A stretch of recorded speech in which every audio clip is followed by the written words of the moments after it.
On August 7th, 2016, Caleb Schwab climbed up to the top of the Rucked Waterslide thinking he was going to have the best time. Instead, he died.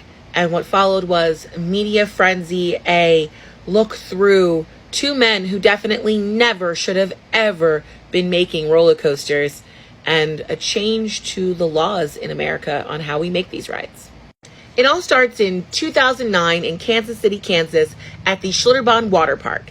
And this is supposed to be this massive water park right in the Midwest that attracts so many different people all over the place.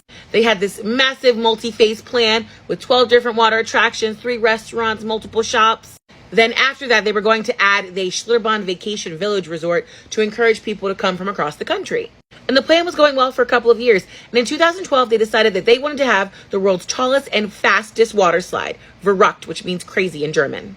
One of the owners of the park had been at a trade show when the Travel Channel's Extreme Water Parks asked him what he was working on next. And he told them, I'm going to be releasing the biggest and best water slide in the world. It's going to break a world record. Instead of bringing on actual engineers, though, he decided he was going to design it himself, along with his co-owner, John Schooley. From conception to actualization, this entire project was deeply flawed. Calculations on the physics of these sort of rides generally take 3 to 6 months to work out the kinks. He demanded it in 5 weeks. He also forced his design team to work around the clock. From the beginning, one of the biggest problems was that the raft would go airborne once it hit the second bump at the end of the ride.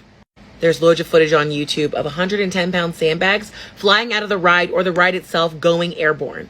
Henry and Schooley actually offered money to their employees to be human test subjects, and nobody said yes.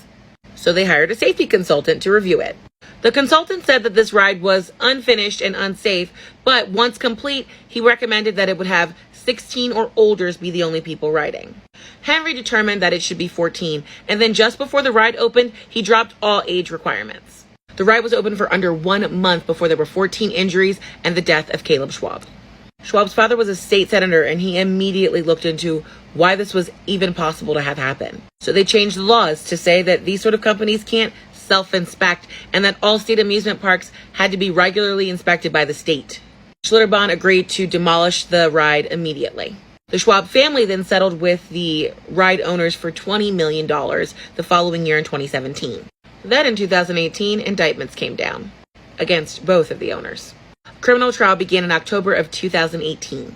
Unfortunately, charges were dismissed in 2019, thanks to a flub by the state attorneys. Schlitterbahn Kansas City has been indefinitely closed.